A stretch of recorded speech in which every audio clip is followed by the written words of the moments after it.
a atuação da Interpharma na arena política. Na história da Interpharma, o diálogo sempre foi crucial. Para que as inovações em saúde cheguem até as pessoas, é fundamental que as necessidades dos pacientes sejam compreendidas e incorporadas pelo setor farmacêutico e na agenda política. A Interpharma também é pioneira. Ela também foi a primeira associação a ter um código de ética e conduta, que foi criado em 2007. Isso é mais uma produção, mais um resultado de um grupo de empresas, de um grupo de profissionais e da própria Interpharma que se preocupa com esse ambiente de interrelacionamento. E tudo isso apenas funciona com parceria, quando todos esses elos do sistema trabalham em conjunto, garantindo que a gente tenha de fato um impacto real com a ciência, melhorando a vida das pessoas. Falar com o Poder Executivo, com o Poder Legislativo, com o Poder Judiciário, com associações de outros setores, associações médicas, ou seja, ela cumpre esse papel de ser o porta-voz de todo um setor. Então hoje é possível a gente levantar a mão e dizer, talvez o tratamento de oncologia no Brasil esteja muito atrasado. Eu acho que o grande exemplo foi quando, de forma muito colaborativa, a muitas mãos, nós conseguimos a conquista da criação da famosa lei da quimioterapia oral. Até então, quando a lei foi pensada, foi lá no finalzinho da década de 90, você não tinha medicamentos orais para o câncer, tudo era injetável. E tudo que era injetável tinha cobertura obrigatória.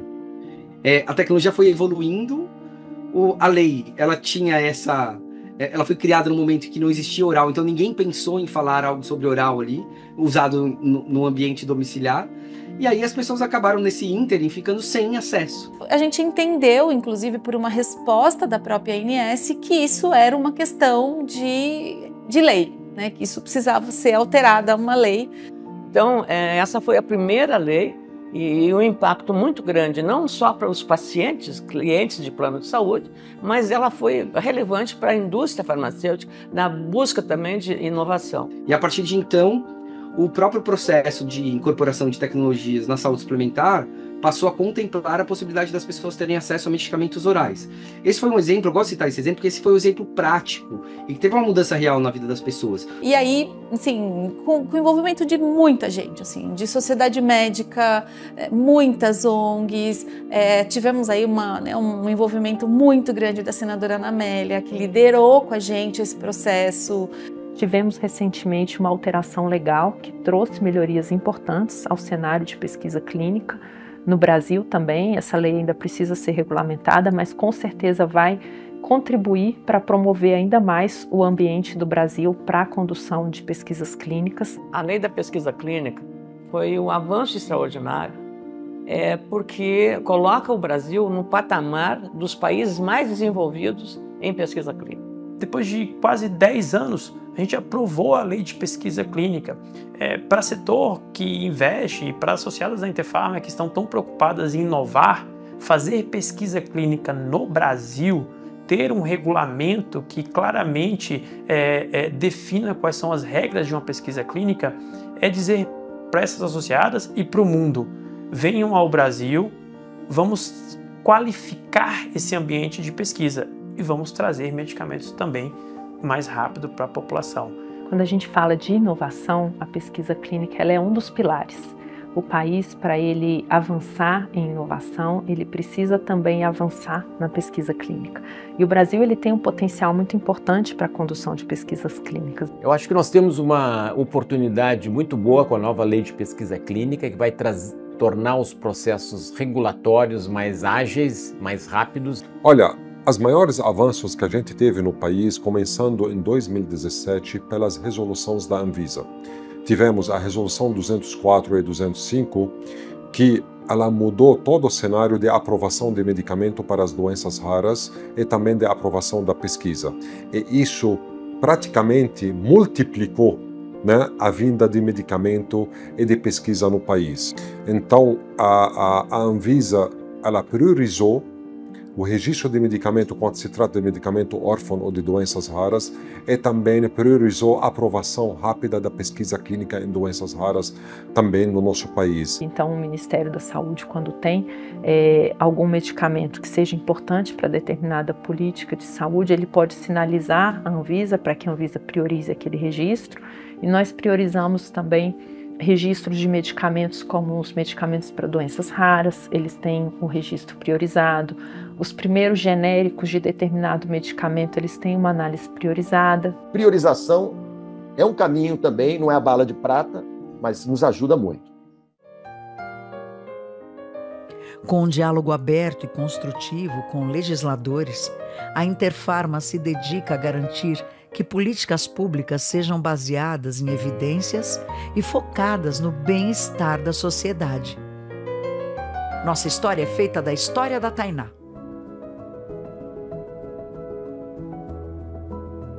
Tive uma gestação tranquila, né? Optei pelo parto cesárea. Logo no primeiro contato que ele veio fazer comigo, a primeira coisa que ele apresentou foi uma disfunção para respirar, assim. Ele estava se atrapalhando já, não conseguiu mamar no peito, estava com muito esforço respiratório e se afogando bastante. Aí fizeram exames, enfim, já foi nos jogado, né, o balde de água fria, dizendo que ele tinha alguma coisa, né, que ele tinha alguma alteração, provavelmente, que poderia ter sido do parto, mas que eles já desconfiavam que seria alguma coisa genética. E dali começou os especialistas, né? Neuro, todos os possíveis. Como no hospital que ele ficou não tinha geneticista, né? Então era mais difícil, né? Saber para onde ir. A gente levou via Secretaria de Saúde, mas já foi nos avisado que isso poderia demorar até anos, enfim, para eles chamarem, né? A gente acabou passando por uma outra neuro no mesmo hospital e ela nos falou da Casa dos Raros. Foi quando a gente veio para cá. Acho que com 8 meses já a gente já conseguiu coletar o teste genético. Aí a gente aguardou em torno, acho que de 2 meses ali, veio a alteração. É relativamente muito rápido, né, pelo tanto que poderia demorar se não fosse aqui, né. Ele foi diagnosticado com a síndrome de depressão do DNA mitocondrial, tipo 3, que é uma síndrome ultra rara, né, o doutor explicou ali.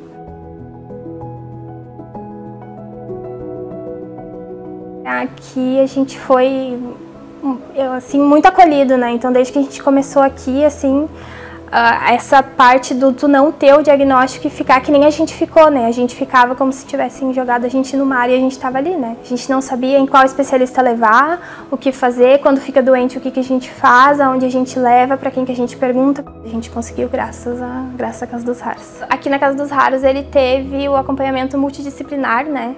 Para conseguir auxiliar para fechar o diagnóstico dele. Então ele passou por físio, passou por fono, passou pela dentista, né?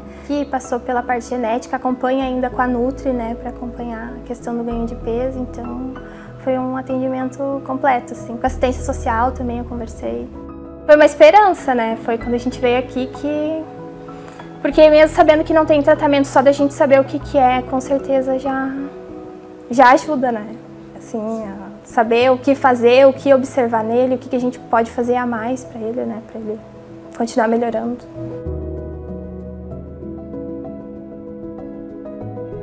O medo passa, né? No meu caso ele passa, a gente enxerga a vida com outros olhos, né? A gente olha com amor, com mais empatia, tanto para ele quanto para outras crianças, né? Começa a olhar as outras realidades, assim. Hoje a gente sabe lidar com ele, então a gente sabe como é que ele tá, se ele tá fazendo alguma coisa de diferente, né? O que a gente precisa pontuar, observar, entrar em contato com os médicos, né?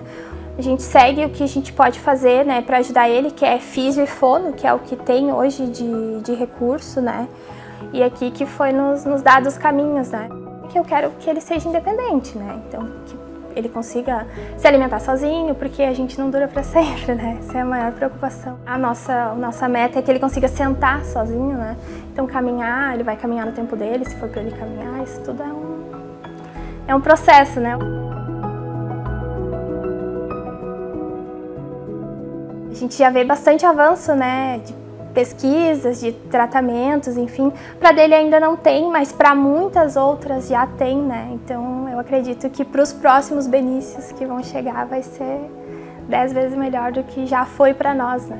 Só da gente já ter tido o diagnóstico em 1 ano, a gente já é muito grato por saber, assim, né, para onde ir exatamente o caminho com ele, né, o que fazer. Eu acredito que para as próximas, né, gerações, e tomara que dê tempo de, ainda na dele, né, a gente já ter algum avanço, alguma coisa que dá para fazer a mais, assim, algum estudo clínico, algum medicamento, algum tratamento diferente, né, assim como tem para outros, né, eu acredito muito que vai ter para dele também. Eu vejo o futuro com olhos de esperança daqui para frente, assim, acredito muito.